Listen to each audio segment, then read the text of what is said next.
ಸಮಸ್ತಾಃ ಸಕಲಗುಣನಿಧಿಃ ಸರ್ವದೋಷವ್ಯಪೇತಃ ಪೂರ್ಣಾನಂದೋ ವ್ಯಯೋ ಯೋ ಗುರುರಪಿ ಪರಮಶ್ಚಿಂತಯೇತಂ ಮಹಾಂತಂ. ಓಂ ಜನ್ಮಾದ್ಯಸ್ಯ ಯತೋನ್ವಯಾದಿತರತಶ್ಚ ಅರ್ಥೇಷ್ವವಿಘ್ನಸ್ವರಾಟ್ ತೇನೇ ಬ್ರಹ್ಮಹೃದಾಯಾದಿಕವಯೇ ಮುಖ್ಯಂತಿ M ಸೂರಯಃ ತೇಜೋ ವಾರಿಮೃಧಂ ಯಥಾ ವಿನಿಮಯೋ ಯತ್ರ ತ್ರಿಸರ್ಗೋ ಮೃಷಾ ಧಾಮ್ನಾ ಸ್ವೇನ ಸದಾ ನಿರಸ್ತಕುಹಕಂ ಸತ್ಯಂ ಪರಂ ಧೀಮಹಿ. ಬುದ್ಧಿರ್ಬಲಂ ಯಶೋಧೈರ್ಯಂ ನಿರ್ಭಯತ್ವಮರೋಗತಾ ಅಜಾಡ್ಯಂ ವಾಕ್ಪಟುತ್ವಂಚ ಹನುಮತ್ಸ್ಮರಣಾತ್ ಭವೇತ್. ಭವತಿ ಯದನುಭಾವಾತ್ ಏಡಮೂಕೋಪಿ ವಾಗ್ಮಿ ಜಡಮತಿರಪಿ ಜಂತುರ್ಜಾಯತೆ ಪ್ರಾಜ್ಞಮೂಲಿಃ. ಸಕಲವಚನಚೇತೋ ದೇವತಾ ಭಾರತೀ ಸಾ ಮಮ ವಚಸಿ ನಿಧತ್ತಾಂ ಸನ್ನಿಧಿಂ ಮಾನಸೇ ಚ. ಯಂ ಪ್ರವ್ರಜಂತಮನುಪೇತಮಪೇತಕೃತ್ಯಂ ದ್ವೈಪಾಯನೋ ವಿರಹಕಾತರ ಆಜುಹಾವ ಪುತ್ರೇತಿ ತನ್ಮಯತಯಾ ತರವೋಪಿ ನೇದುಃ. ತಂ ಸರ್ವಭೂತಹೃದಯಂ ಮುನಿಮಾನತೋಸ್ಮಿ. ನಮೋಸ್ತು ತಾತ್ವಿಕಾ ದೇವಾಃ ವಿಷ್ಣುಭಕ್ತಿಪರಾಯಣಾಃ ಧರ್ಮಮಾರ್ಗೇ ಪ್ರೇರಯಂತು ಭವಂತಃ ಸರ್ವ ಏವ ಹಿ. ಚಿತ್ರೈಃ ಪದೈಶ್ಚ ಗಂಭೀರೈಃ ವಾಕ್ಯೈಃ ಮಾನೈರಖಂಡಿತೈಃ ಗುರುಭಾವಂ ವ್ಯಂಜಯಂತಿ ಭಾತಿ ಶ್ರೀಜಯತೀರ್ಥವಾಕ್. ಮೂಕೋಪಿ ಯತ್ಪ್ರಸಾದೇನ ಮುಕುಂದಶಯನಾಯತೆ ರಾಜರಾಜಾಯತೆ ರಿಕ್ತೋ ರಾಘವೇಂದ್ರಂ ತಮಾಶ್ರಯೇ. ತಪಸ್ವಾಧ್ಯಾಯ ಶುಶ್ರೂಷಾ ಕೃಷ್ಣಪೂಜಾರತಂ ಮುನಿಂ ವಿಶ್ವೇಶಂ ಇಷ್ಟದಂ ವಂದೇ ಪರಿವ್ರಾಟ್ ಚಕ್ರವರ್ತಿನಂ. ಆಪಾದಮೌಲಿಪರ್ಯಂತಂ ಗುರುಣಾಮಾಕೃತಿಂ ಸ್ಮರೇತ್ ತೇನ ವಿಘ್ನಾಃ ಪ್ರಣಶ್ಯಂತಿ ಸಿದ್ಧ್ಯಂತಿ ಚ ಮನೋರಥಾಃ. ಸ್ವಸ್ತಿಸ್ತು ಸತಾಂ. ಶ್ರೀರಾಜೋವಾಚ ಪ್ರಿಯವೃತೋ ಭಾಗವತ ಆತ್ಮಾ ರಾಮಃ ಕಥಂ ಮುನೇ ಗೃಹೇ ಅರಮತಯನ್ಮೂಲಃ ಕರ್ಮಬಂಧಃ ಪರಾಭವಃ. ನನೂನಂ ಮುಕ್ತಸಂಗಾನಾಂ ತಾದೃಶಾನಾಂ ಮಹಾಮುನೇ ಗೃಹೇಷ್ವಭಿನಿವೇಶೋಯಂ ಪುಂಸಾಂ ಭವಿತುಮರ್ಹತಿ. ಸಂಶಯೋಯಂ ಮಹಾನ್ ಬ್ರಹ್ಮನ್ ದಾರಾಗಾರಸುತಾದಿಷು ಛಾಯಾನಿವೃತ್ತಚಿತ್ತಾನಾಂ ನ ಕುಟುಂಬೇ ಸ್ಪೃಹಾಮತಿ. ಸತ್ತಸ್ಯ ಯತ್ ಸಿದ್ಧಿರಭೂತ್ ಕೃಷ್ಣೇ ಚ ಮತಿರಚ್ಯುತಾ. ಶ್ರೀ ಗುರುಭ್ಯೋ ನಮಃ. ಪಂಚಮಸ್ಕಂದದ ಆರಂಭದಲ್ಲಿ ಶ್ರೀ ಪರೀಕ್ಷಿತ ಮಹಾರಾಜರು ಶ್ರೀ ಶುಕ ಮಹರ್ಷಿಗಳನ್ನು ಒಂದು ಪ್ರಶ್ನೆ ಮಾಡ್ತಾ ಇದ್ದಾರೆ. ಸ್ವಯಂಭೂ ಮನುವಿನ ದೊಡ್ಡ ಮಗ ಪ್ರಿಯವ್ರತ. ಹುಟ್ಟಿನಿಂದಲೇ ಅವನಿಗೆ ಭಗವದ್ಭಕ್ತಿ ಇತ್ತು, ದೈವಭಕ್ತ ಅವನು. ಅಂತಹ ರಾಜಕುಮಾರನಿಗೆ ಸಣ್ಣ ಪ್ರಾಯದಲ್ಲಿಯೇ ನಾರದರ ಉಪದೇಶ ಕೂಡ ಸಿಕ್ತು, ಒಳ್ಳೆಯ ಗುರುಗಳು. ಹಾಗಾಗಿ ಅವನು ತಾರುಣ್ಯಕ್ಕೆ ಬಂದಾಗ, ಅವರ ತಂದೆ ರಾಜ್ಯದ ಅಧಿಕಾರ ಕೊಡ್ತೇನೆ ಎಂದಾಗ, ಕನ್ಯಾ ತಂದು ಮದುವೆ ಮಾಡ್ತೀನಿ ಎಂದಾಗ ದೊಡ್ಡ ಮಗನಾದ ಪ್ರಿಯವ್ರತ ಹೀಗೆ ಯೋಚನೆ ಮಾಡಿದ. ಈ ಮದುವೆ ಆಗೋದು, ಸಾಂಸಾರಿಕ ಜಂಜಾಟದಲ್ಲಿ ಬೀಳೋದು, ಒಂದು ರಾಜ್ಯದ ಹೊಣೆಗಾರಿಕೆಯನ್ನು ಹೊರೋದು, ಇವೆಲ್ಲ ಪ್ರಾಬ್ಲಮ್ ಅಂದ. ಯಾಕೆ ಪ್ರಾಬ್ಲಮ್ಮು? ಭಗವಂತನ ಧ್ಯಾನಕ್ಕೆ, ಸಾಧನೆಗೆ ಇವೆಲ್ಲ ಅಡ್ಡಿ. ಯಾರು ತಮ್ಮನ್ನು ಇದರ ಒಳಗೆ ತೊಡಗಿಸಿಕೊಂಡಿರ್ತಾರೆ ಅವರು ಜೀವನದಲ್ಲಿ ಕೆಲವು ಕಾಲ ಮಾತ್ರ ದೇವರಿಗೆ ಮೀಸಲಿಡಬಹುದು. ದಿನದ ಜೀವನದ ಬಹಳಷ್ಟು ಕಾಲವನ್ನು ಮನೆ ಮಡದಿ ಮಕ್ಕಳಿಗಾಗಿ, ರಾಜ್ಯದ ಜನರ ಕಷ್ಟ ಸುಖಕ್ಕಾಗಿ ವಿನಿಯೋಗ ಮಾಡಬೇಕಾಗತ್ತೆ. ಅದಕ್ಕೆ ಇವೆರಡು ಬೇಡ ಬೇಡ ಅಂದ. ಸುಮ್ಮನೆ ಸ್ವಾಮಿಗಳಾಗೋದು ಒಳ್ಳೆಯದು ಅಂದ. ಸ್ವಾಮಿಗಳಾಗೋದು ಒಂದೇ ದಿನ ರೀ, ಆಮೇಲೆ ಪೂರ ಬದುಕಿನ ಉದ್ದಕ್ಕೂ ಸ್ವಾಮಿಗಳಾಗಿ ಇರಬೇಕಲ್ಲ, ಅದು ಭಾರಿ ಕಷ್ಟ. ಮದುವೆ ಮಾಡ್ಕೊಳ್ಳೋದು ಒಂದಿನ, ಆಮೇಲೆ ಪೂರ ಇಡೀ ಜೀವನದಲ್ಲಿ ಆ ಸಂಸಾರದಲ್ಲಿ ಬರುವ ಎಲ್ಲ ಕಷ್ಟ ನಷ್ಟಗಳಿಗೆ ಎದೆ ಕೊಟ್ಟು ಇರಬೇಕಲ್ಲ, ಅದು ಭಾರಿ ಕಷ್ಟ. ಕೇವಲ ಸುಖ ಮಾತ್ರ ಇಲ್ಲ, ದುಃಖ ಇದೆ. ಯಾಕೆ ನಾವಾಗ ನಾವೇ ದುಃಖ ತಂದುಕೊಳ್ಬೇಕು? ಹಾಗಾದರೆ ಅಪ್ಪ ಕೊಟ್ಟ ರಾಜ್ಯದ ಅಧಿಕಾರವನ್ನು ತಿರಸ್ಕಾರ ಮಾಡಿದ, ಮದುವೆ ಬೇಡ ಅಂದ. ಮಂದರದ್ರೋಣದಲ್ಲಿ ತಾನು ಸನ್ಯಾಸಿ ಆಗಬೇಕು ಅನ್ನುವ ಉತ್ಕಟವಾದ ಬಯಕೆಯಿಂದ ಪ್ರಿಯವ್ರತ ಮಹಾರಾಜ ತಪಸ್ಸಿಗೆ ಆರಂಭ ಮಾಡಿದ. ಪರೀಕ್ಷಿತನ ಪ್ರಶ್ನೆ ಏನೆಂದರೆ, ಇಂತಹ ಭಗವದ್ಭಕ್ತ ಮುಂದೆ ಮದುವೆ ಆದ, ಅವನಿಗೆ ಮಕ್ಕಳಿದ್ದರು, ಹೆಂಡತಿ ಇದ್ದರು, ಒಂದು ಹೆಂಡತಿ ಬೇಡ ಅಂದ, ಎರಡು ಮಾಡಿಕೊಂಡ, ಮಕ್ಕಳೇ ಬೇಡ ಅಂದ, 13 ಜನ ಮಕ್ಕಳಾಗಿದ್ದರು. ಅಂದರೆ ಎಷ್ಟು ಸಂಸಾರದ ಆಳಕ್ಕೆ ಇಳಿದು ಬಿಟ್ಟಿದ್ದಾನೆ. ಇಷ್ಟು ಸಂಸಾರದ ಆಳದಲ್ಲಿ ಮುಳುಗಿದವನಾಗಿದ್ದರೂ ಕೂಡ ಭಗವಂತನ ಪಾದಾರವಿಂದದಲ್ಲಿ ಮಾತ್ರ ಭಕ್ತಿಯನ್ನು ಬಿಟ್ಟಿರಲಿಲ್ಲ. ದೇವರನ್ನು ಹೃದಯದಲ್ಲಿ ಕಂಡ ಮಹಾನುಭಾವ ಪ್ರಿಯವ್ರತ. ಎಂಥ ಸಿದ್ಧಿಯನ್ನು ತಾನು ಪಡೆದ. ಇದು ನನಗೆ ಆಶ್ಚರ್ಯ ಅಂತಾನೆ ಪರೀಕ್ಷಿತ. ಏನು ಆಶ್ಚರ್ಯ ಅಲ್ಲ, ಹೆಂಡತಿ ಮನೆ ಮಕ್ಕಳಲ್ಲಿ ಮನಸ್ಸಿಟ್ಟವರು ಕೂಡ, ಸಂಸಾರಸ್ಥರು ಕೂಡ ದೇವರನ್ನು ಹೊಂದಬಹುದಾ? ಅವರಿಗೂ ಕೂಡ ದೇವರ ಪರಮಾನುಗ್ರಹ ಆಗತ್ತಾ? ಇದವನ ಪ್ರಶ್ನೆ. ಅಲ್ಲ, ಇದ್ಯಾಕೆ ಪ್ರಶ್ನೆ ಬಂತು ಅಂದರೆ, ಜಗದ್ಗುರು ಮಧ್ವಾಚಾರ್ಯರನ್ನು ಬಿಟ್ಟರೆ ಉಳಿದೆಲ್ಲರೂ ಮೋಕ್ಷಕ್ಕೆ ಹೋಗಬೇಕಾದ್ರೆ ಸನ್ಯಾಸಿಯೇ ಆಗಬೇಕು ಅಂತ ಕೃಷ್ಣ ಹೇಳ್ತಾನೆ. ಎಲ್ಲವನ್ನು ಬಿಟ್ಟು ನನ್ನ ಬಳಿಗೆ ಬರಬೇಕು ಅಂತ. ಸರ್ವಧರ್ಮಾನ್ ಪರಿತ್ಯಜ್ಯ ಮಾಮೇಕಂ ಶರಣಂ ವ್ರಜ. ನನ್ನನ್ನು ಬಿಟ್ಟು ಇನ್ನೊಂದು ಬೇಕಂದ್ರಿ ನಾನು ಹತ್ರ ಸೇರಿಸೋದು. ಎಲ್ಲ ಬಿಟ್ಟು ಬರಬೇಕು. ಎಲ್ಲ ಬಿಡೋದನ್ನೇ ಸನ್ಯಾಸ ಅಂತ ಕರೀತಾರೆ. ಚೆನ್ನಾಗಿ ಬಿಟ್ಟುಬಿಡ್ಬೇಕು ಎಲ್ಲವನ್ನು. ಇವು ಒಂದು ಬಿಟ್ಟಿಲ್ಲ, ಇವನಿಗೆ ದೇವರ ಅನುಗ್ರಹ ಆಯ್ತಲ್ಲ, ಹೀಗಾಗತ್ತಾ? ಇದು ಪ್ರಶ್ನೆ. ಇದು ಅವನ ಪ್ರಶ್ನೆ ಅಲ್ಲ, ನಮ್ಮ ಪ್ರಶ್ನೆ. ಯಾಕಂದರೆ ನಾವ್ಯಾರೂ ಸನ್ಯಾಸಿಗಳಲ್ಲ, ಎಲ್ಲ ಬಿಟ್ಟ ವೈರಾಗ್ಯ ಶಿಖಾಮಣಿಗಳಲ್ಲ. ಎಲ್ಲದರ ಒಟ್ಟಿಗೆ ಇಳಿದವರು, ಅಲ್ಲೇ ಉಳಿದವರು, ಉಳಿದವರು ಮಾತ್ರ ಅಲ್ಲ, ಅದರಲ್ಲೇ ಮುಳುಗಿದವರು. ಇಂಥ ನಮಗೂ ಕೂಡ ದೇವರ ದಾರಿಯಲ್ಲಿ ಸಿದ್ಧಿ, ಸನ್ಮಾರ್ಗದಲ್ಲಿ ಭಗವಂತನನ್ನು ಕಾಣುವ ಮಾರ್ಗದಲ್ಲಿ ಆಗುತ್ತಾ? ಇದು ಪರೀಕ್ಷಿತನ ಪ್ರಶ್ನೆ. ನಮ್ಮೆಲ್ಲರ ಪ್ರತಿನಿಧಿಯಾಗಿ ಶುಕ ಮಹರ್ಷಿಗಳಲ್ಲಿ ಈ ಪ್ರಶ್ನೆಯನ್ನು ಕೇಳ್ತಾ ಇದ್ದ. ಅವರು ಹೇಳಿದರು, ಹೌದು, ನೀ ಹೇಳಿದ ನಿಜ. ಸಂಸಾರದಲ್ಲಿ ಇದ್ದವರಿಗೆ ದೇವರ ಕಡೆ ಮನಸ್ಸು ಹೋಗೋದು ಭಾಳ ಕಷ್ಟ. ಹಗಲು ನಿನ್ನ ನೆನೆಯಲಿಲ್ಲ ಹಸಿವೆ ತೃಷೆಯಿಂದ, ಇರುಳು ನಿನ್ನ ನೆನೆಯಲಿಲ್ಲ ನಿದ್ರೆಯ ಬರದಿಂದ. ಡೇ ಟೈಮ್ ಒಂಥರ ಪ್ರಾಬ್ಲಮ್, ನೈಟಲ್ಲಿ ಒಂಥರ ಪ್ರಾಬ್ಲಮ್.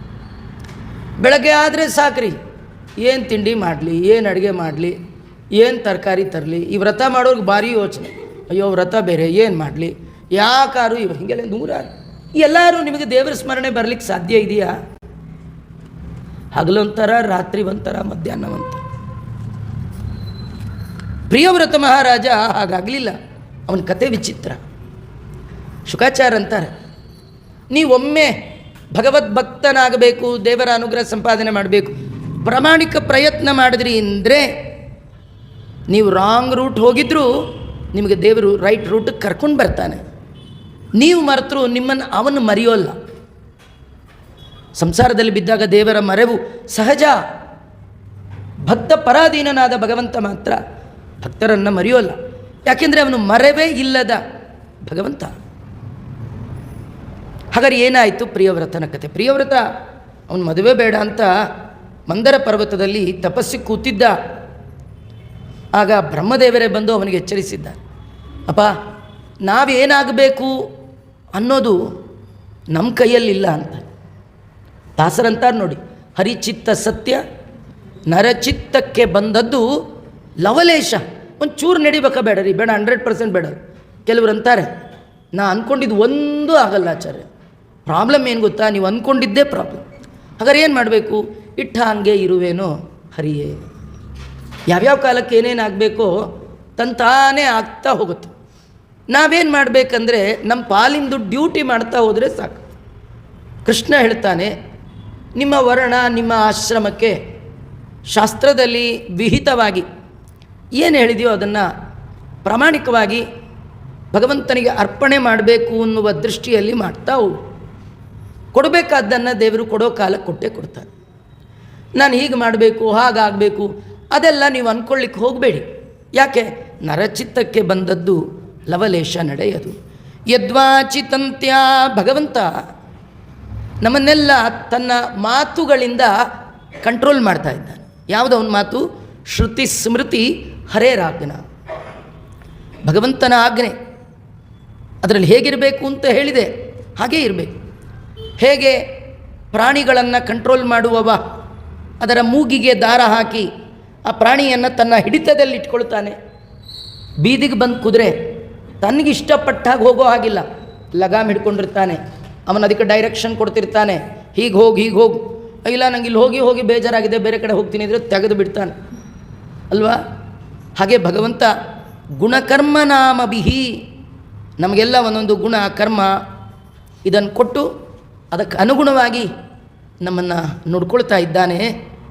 ಸರ್ವೇ ವಹಾಮಹ ಬಲಿಮೀಶ್ವರಾಯ. ಎಷ್ಟು ಒಳ್ಳೆ ಮಾತು ಗೊತ್ತಾ? ಕೆಲವರು ಮನೆಯಲ್ಲಿ ಮಕ್ಕಳನ್ನು ರಕ್ಷಣೆ ಮಾಡಿ ಮದುವೆ ಮಾಡಿಕೊಟ್ಟು ಎಷ್ಟು ಕಷ್ಟಪಟ್ಟೆ ಗೊತ್ತಾ?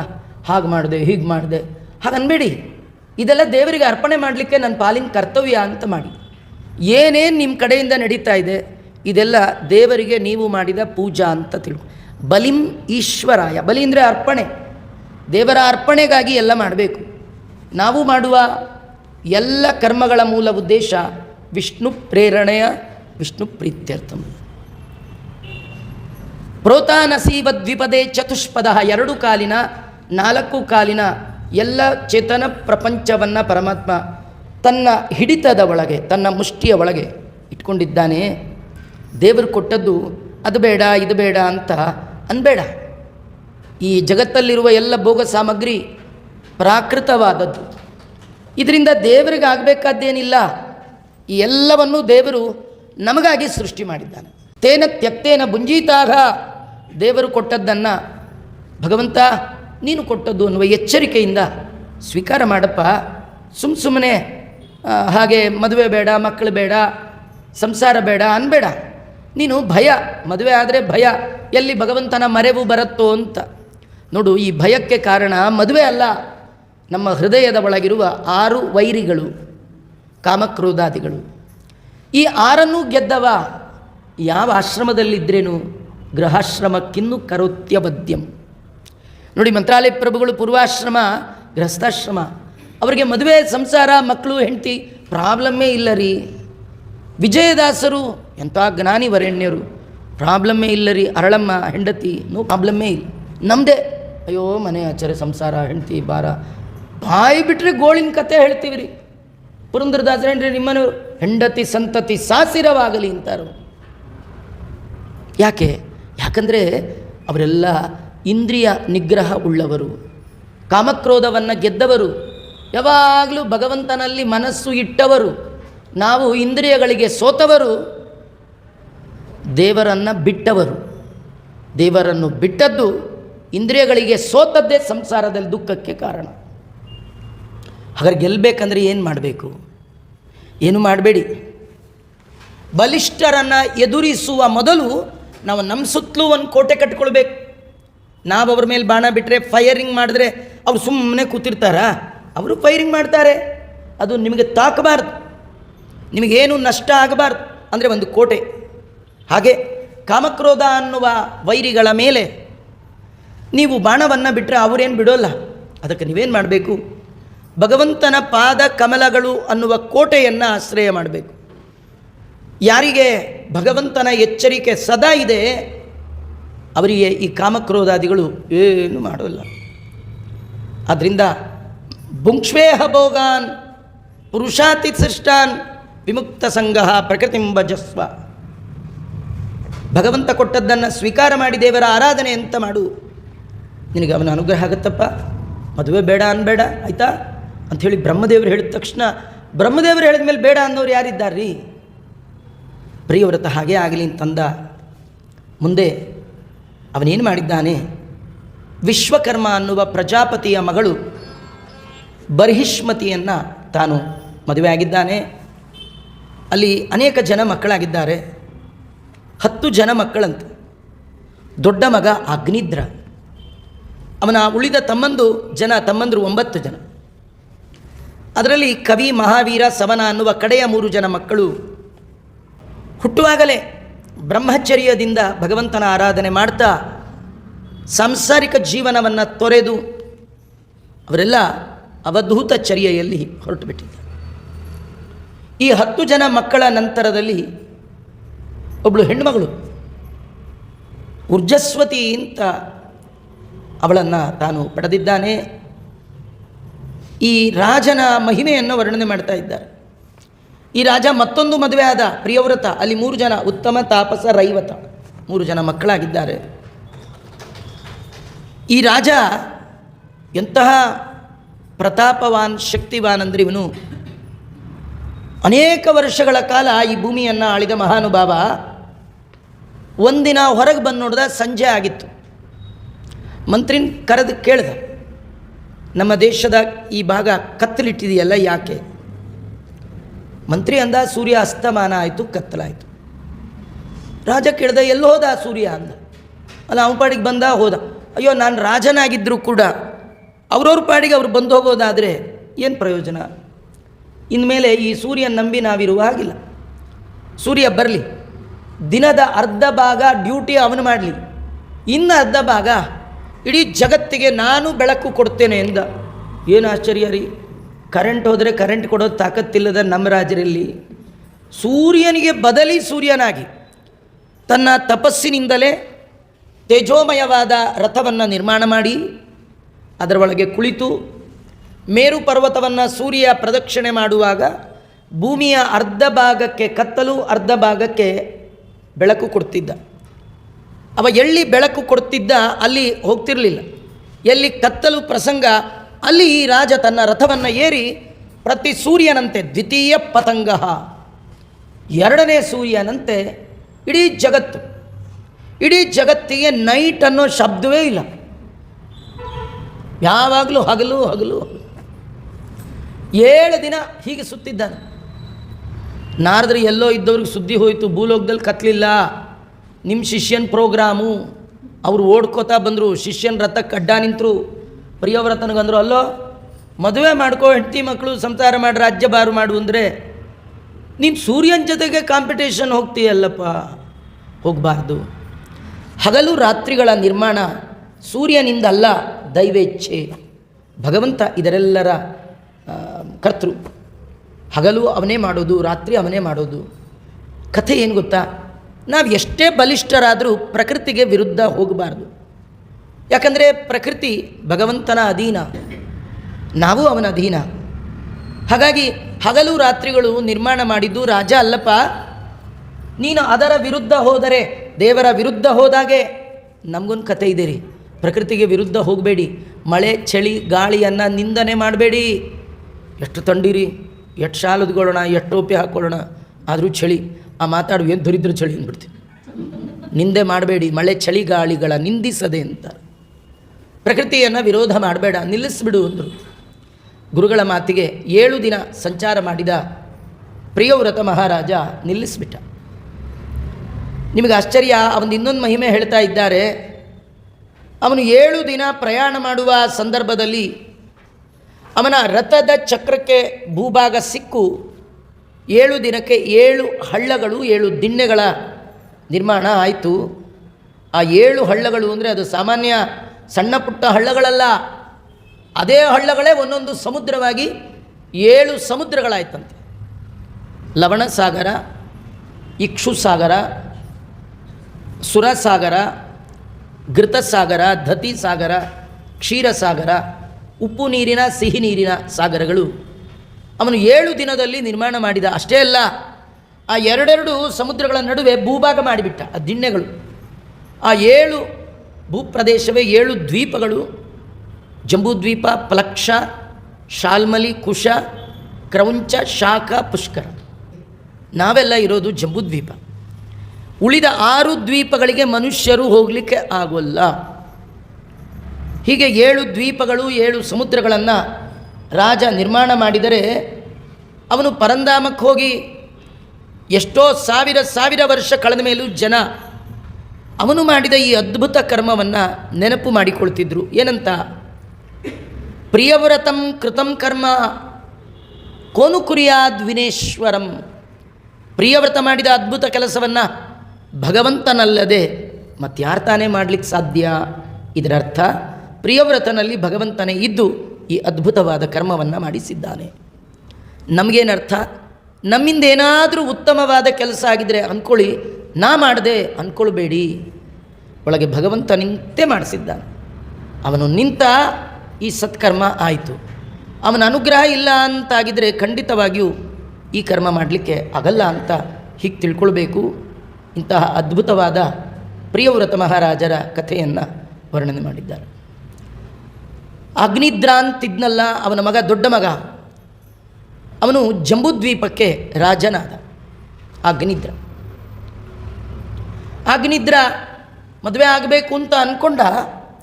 ಆದರೆ ಭೂಲೋಕದ ಕನ್ಯಾಗಳು ಬೇಡ ಅಂದ. ದೇವಲೋಕದ ಹುಡುಗಿ ಸಿಕ್ಕರೆ ಮದುವೆ ಆಗ್ತೀನಿ.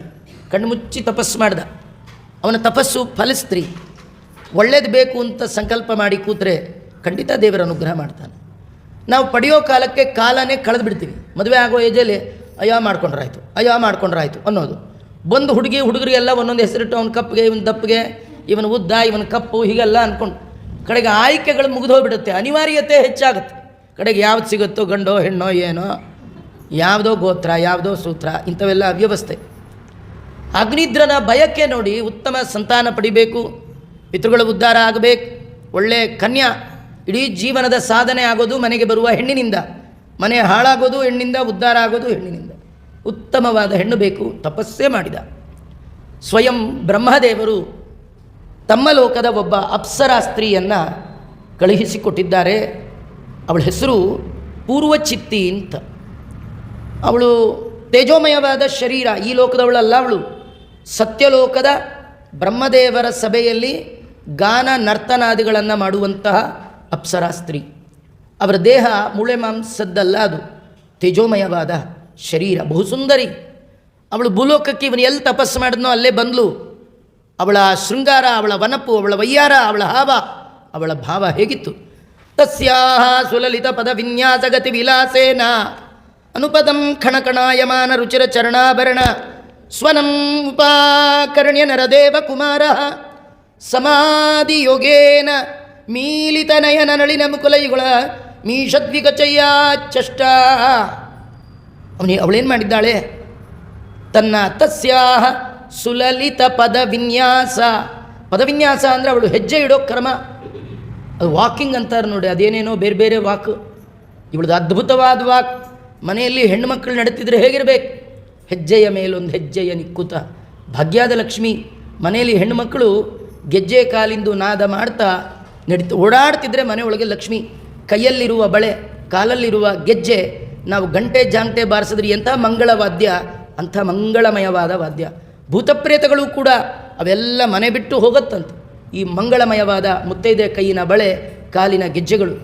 ಇವಳು ಸುಲಲಿತ ಪದವಿನ್ಯಾಸ. ಕೆಲವರು ಮನೇಲಿ ಓಡಾಡಿದ್ರೆ ಏನೋ ಜಗಳ ಆಗ್ತಿರಬೇಕು, ಯಾರೋ ಹಾರ್ಕೊಂಡು ಬರ್ತಿರಬೇಕು, ಹಾಗೆ ದಾಪಗಾಲಿಟ್ಟು ಬರ್ತಾರೆ. ಹಾಗೆಲ್ಲ ಹೆಜ್ಜೆ ಹಾಕಬಾರ್ದು. ಈ ಸಿಂಹದ ನಡಿಗೆ ಪ್ರಸಿದ್ಧಿಯವು. ಮತ್ತು ಕೆಲವ್ರನ್ನ ಗಜಗಮನೆ ಅಂತಾರೆ. ಆ ಗಮನ, ಆನೆಯ ನಡೆ ಇದೆಯಲ್ಲ, ಅದು ಭಾರಿ ಟಿ ವಿಯಿಂದ ಸಿಂಹದ ನಡೆ, ಆನೆಯ ನಡೆ ಅವೆಲ್ಲ ಹೋಯ್ತ್ರಿ. ಇವಾಗೆಲ್ಲ ಬೆಕ್ಕಿನ ನಡೆ, ಕ್ಯಾಟ್ ವಾಕ್ ಅಂತ. ಅದು ಕಳ್ಳಬೆಕ್ಕದು. ಬೆಕ್ಕು ಕಳ್ಳತನಕ್ಕೆ ಪ್ರಸಿದ್ಧಿ, ಅದು ವಾಕ್ ಅಲ್ಲ. ನಿಜವಾಗಿಯೂ ಸ್ತ್ರೀಯರಿಗೆ ಕೊಟ್ಟದ್ದು ಇದೆರಡು. ಅವಳು ಹೇಳಿ ಕೇಳಿ ಸತ್ಯಲೋಕದ ಹೆಣ್ಣುಮಗಳು ಅವಳ ಹೆಜ್ಜೆ ಇಟ್ಟರೆ ಆ ಹೆಜ್ಜೆ ತಾಳ, ಆ ತಾಳಕ್ಕೆ ಸರಿಯಾಗಿ ಗೆಜ್ಜೆಯ ಮೇಳ. ತಸ್ಯಾಹ ಸುಲಲಿತ ಪದ ವಿನ್ಯಾಸ ಅನುಪದಂ. ಹೆಜ್ಜೆ ಹೆಜ್ಜೆಗೆ ಖಣ ಖಣಾಯಮಾನ, ಝಲ್ ಝಲ್ ಝಲ್. ಏನದು? ರುಚಿರ ಸುಂದರವಾದ ಚರಣದ ಆಭರಣ, ಕಾಲಿನ ಗೆಜ್ಜೆ. ಸ್ವನಂ, ಆ ಸೌಂಡನ್ನು. ಆ ಕರ್ಣ್ಯ, ಕಿವಿಗೆ ಬಿದ್ದದ್ದೇ ತಡ. ಈ ರಾಜ ಅಗ್ನಿದ್ರ ಕಣ್ಮುಚ್ಚಿ ಕೂತಿದ್ನಲ್ರಿ, ಗೆಜ್ಜೆ ಸೌಂಡ್ ಕೇಳ್ದ, ಮೆಲ್ಲಕ್ಕೆ ಕಣ್ಣು ಬಿಟ್ಟ. ಒಮ್ಮೆ ಬಿಟ್ಟ, ಜನ್ಮದಲ್ಲಿ ಮತ್ತೆ ಮುಚ್ಚಲೇ ಇಲ್ಲ. ಕಣ್ಣು ಬಿಟ್ಟ, ಬಾಯು ಬಿಟ್ಟ.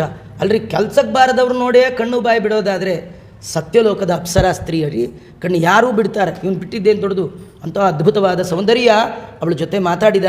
ಅವಳು ಕೂಡ ಇವನನ್ನು ಮದುವೆ ಆಗಬೇಕು ಅಂತಲೇ ಬಂದಿದ್ಲು, ಮದುವೆ ಆಗಿದ್ದಾಳೆ. ಇಬ್ಬರು ಮದುವೆ ಆದಮೇಲೆ ಬಹಳ ವರ್ಷಗಳ ಕಾಲ ಅವರ ದಾಂಪತ್ಯ ಜೀವನ ನಡೆದಿರ್ತಕ್ಕಂಥದ್ದು. ನಿನ್ನನ್ನು ಸ್ತೋತ್ರ ಮಾಡಲಿಕ್ಕೂ ನಮಗೆ ಯೋಗ್ಯತೆ ಇಲ್ಲ ಅಂತ. ಯಾಕಂದರೆ ರಮಾದೇವಿ ಮಾಡುವ ಸ್ತೋತ್ರಕ್ಕೆ ಒಲಿಯದ ನಿನ್ನನ್ನು ಇನ್ಯಾವ ಸ್ತೋತ್ರ ಹೇಳಿ ಒಲಿಸ್ಕೊಳ್ಳೋಣ ಅಲ್ವಾ?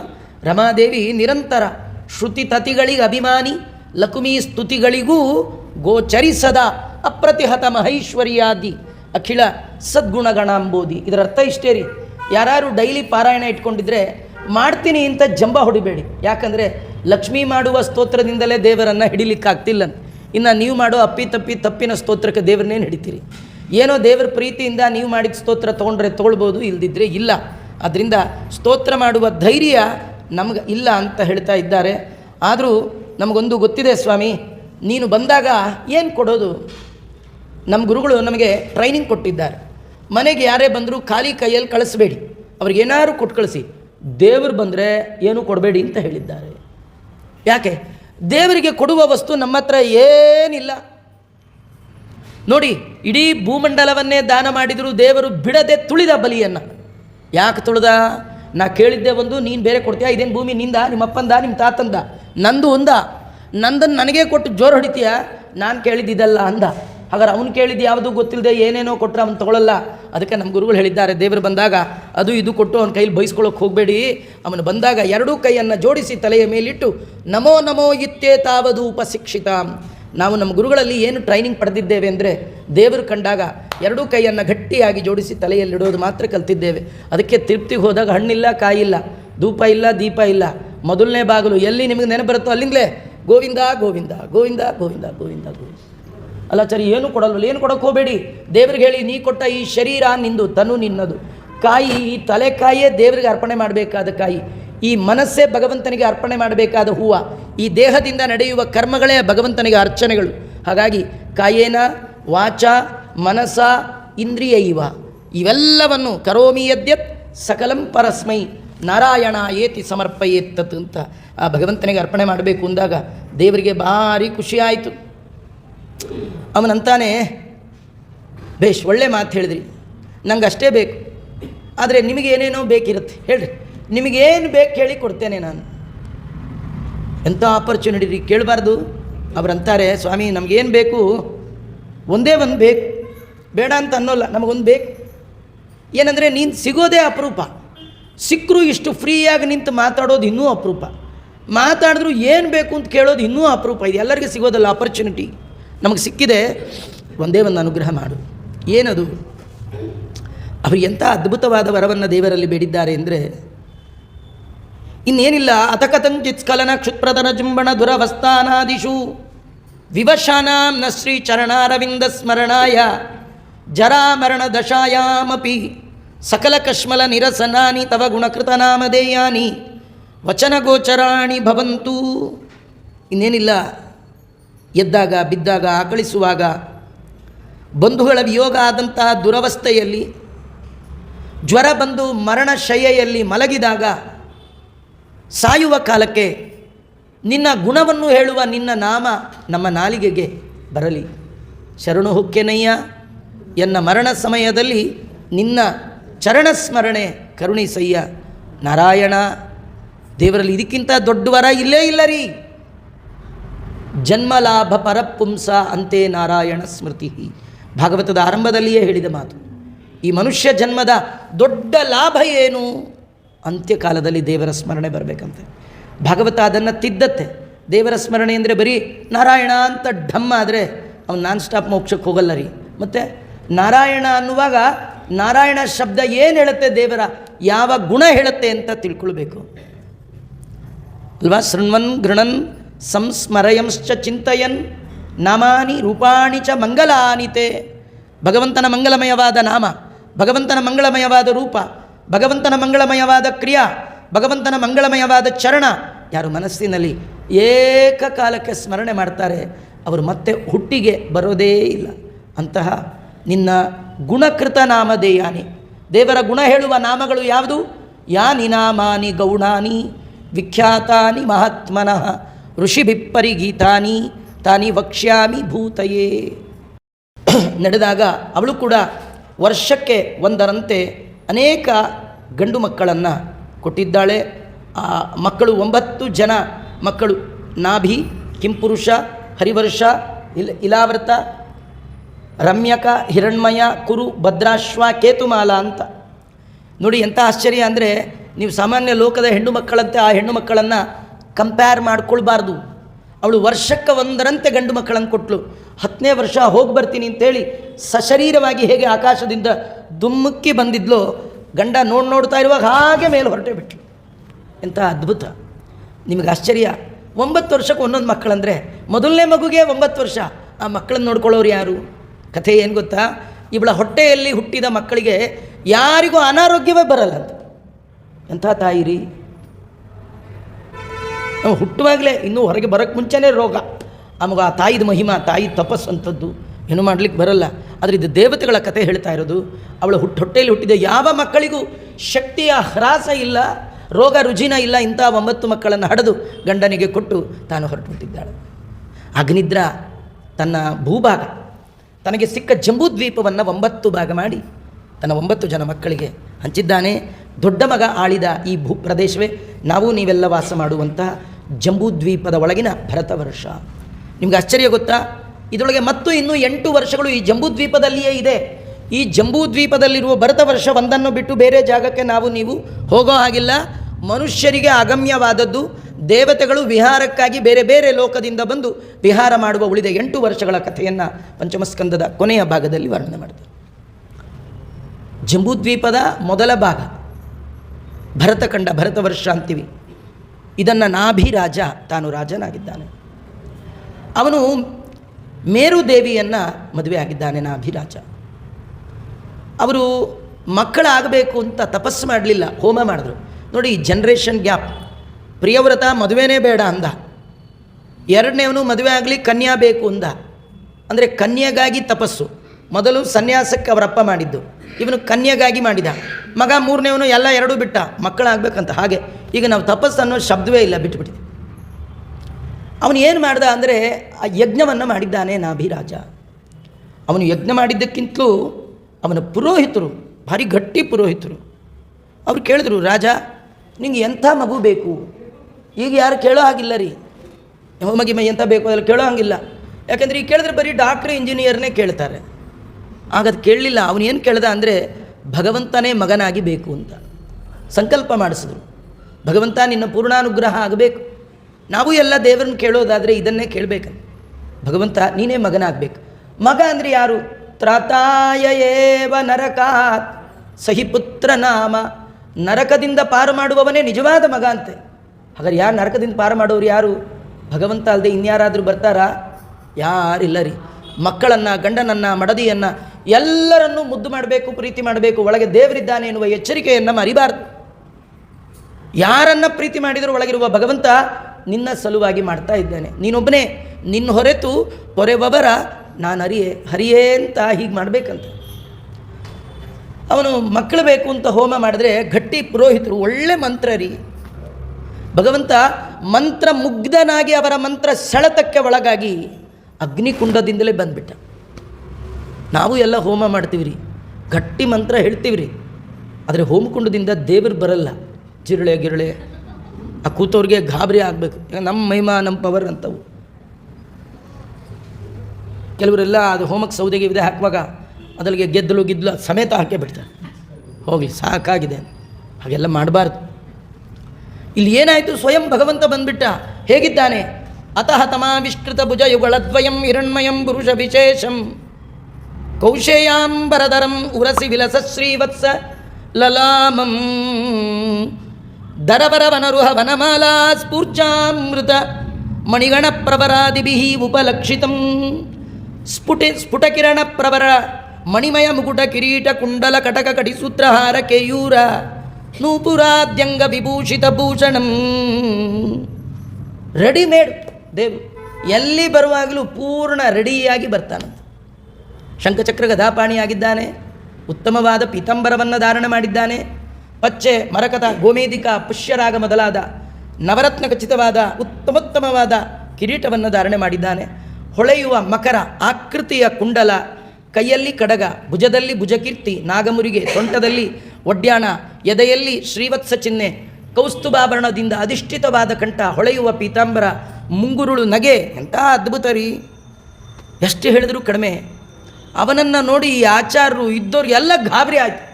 ಯಾಕಂದರೆ ಅವರು ಎಕ್ಸ್ಪೆಕ್ಟೇ ಮಾಡಿರಲಿಲ್ಲ ದೇವರು ಬರ್ತಾನೆ ಅಂತ ಅಲ್ವಾ. ನೀವು ಸುಮ್ಮನೆ ಮನೇಲಿ ಒಂದು ಕೈಲಿ ಕಾಫಿ ಲೋಟ ಹಿಡ್ಕೊಂಡು, ಒಂದು ಕೈಯಲ್ಲಿ ಟಿ ವಿ ರಿಮೋಟ್ ಹಿಡ್ಕೊಂಡು, ಕಾಲ ಮೇಲೆ ಕಾಲು ಹಾಕ್ಕೊಂಡು ಸೋಫಾ ಮೇಲೆ ಕೂತಿರ್ತೀರಿ. ದಿಢೀರಂತೆ ಯಾವ್ದಾರ ಸ್ವಾಮಿಗಳು ಬಂದರೆ ಏನು ಮಾಡ್ತೀರಿ? ಗಾಬರಿ ಆ ಕೈಯಲ್ಲಿ ಇರೋದಲ್ಲ, ಎಷ್ಟು ಎದ್ದು ನಿಂತ್ಕೊಳ್ತಿರೋ ಇಲ್ಲ? ಅಲ್ಲ, ಬರೋಲ್ಲ. ಯಾರು ಗಾಬರಿ ಆಗೋದು ಬೇಡ. ಕರೆದ್ರೆ ಬರೋದು ಕಷ್ಟ. ಇನ್ನು ಕರೀದೇ ಇದ್ರಿ ಯಾರು ಸಿಗ್ತಾರೆ? ಸಜ್ಜನರು ಮನೆಗೆ ಬರೋಲ್ಲ. ಸ್ವಯಂ ಭಗವಂತ ಬಂದರೆ ಇವ್ರಿಗೆ ಹಾಗಾಗಿರಬೇಡ. ಥಟ್ಟ ಕೈಯಲ್ಲಿದ್ದದ್ದೆಲ್ಲ ಕೆಳಗೆ ಹಾಕಿದ್ದೆ, ಎರಡೂ ಕೈಯನ್ನು ಜೋಡಿಸಿಕೊಂಡು ತಲೆಯಲ್ಲಿಟ್ಟು ಥಟ್ಟ ಅವನ ಮುಂದೆ ನಿಂತು ಬಿಟ್ಟಿದ್ದಾರೆ. ಅವರಂತಾರೆ, ಅರ್ಹಸಿ ಮುಹುಹು ಅರ್ಹಸಿ, ಅತ್ಯಂತ ಪೂಜ್ಯನಾದವ ನೀನು. ಗಾಯತ್ರಿಯಲ್ಲಿ ವರೇಣ್ಯಂ, ಅತ್ಯಂತ ಪೂಜನೀಯನಾದವ ನೀನು. ನಾವೆಲ್ಲ ನಿನ್ನ ದಾಸರ್ಪ, ನಾವು ಮಾಡುವ ಪೂಜೆಯನ್ನು ನೀನು ಸ್ವೀಕಾರ ಮಾಡ್ತೀಯಲ್ಲ. ಬೇಕಾದ್ದು ಈ ವಿಷ್ಣುವಿನ 1000 ನಾಮ. ಸ್ತ್ರೀ ಪುರುಷರಾದಿಯಾಗಿ ಎಲ್ಲ ವರ್ಣದವರು ಆ ವಿಷ್ಣು ಸಹಸ್ರನಾಮವನ್ನು ನಿರಂತರ ಪಾರಾಯಣ ಮಾಡಬೇಕು. ಎಲ್ಲರೂ ಪರಮಾತ್ಮನ ಅನುಗ್ರಹಕ್ಕೆ ಪಾತ್ರರಾಗಲಿಕ್ಕೆ ಯೋಗ್ಯರಾದ ಕಾರಣ ಭಗವಂತನ ನಾಮಸ್ಮರಣೆ ನಮ್ಮ ಎಲ್ಲ ಪಾಪವನ್ನು ಪರಿಹಾರ ಮಾಡುತ್ತೆ ಅಂತ ಆ ನಾಮಸ್ಮರಣೆಯ ಮಹಿಮೆ ಹೇಳಿದ್ದೆ ಷಷ್ಠ ಸ್ಕಂದ. ಅದನ್ನು ನಾಳೆ 6:30 ನೋಡೋಣ ಅಂತ ಹೇಳ್ತಾ ಶ್ರೀಕೃಷ್ಣ ಅರ್ಪಣಮಸ್ತು. ಸರ್ವೇಂದ್ರಿಯ ಪ್ರೇರಕೇಣ ಶ್ರೀಪ್ರಾಣಪತಿನೇರಿತಃ ಯದವೋಚ ಮಹಂತೇನ ಪ್ರಿಯತಾಂ ಕಮಲಾಲಯ ಮಧ್ವೇಶಾರ್ಪಣಮಸ್ತು. ಕೃಷ್ಣ ಅರ್ಪಣಮಸ್ತು.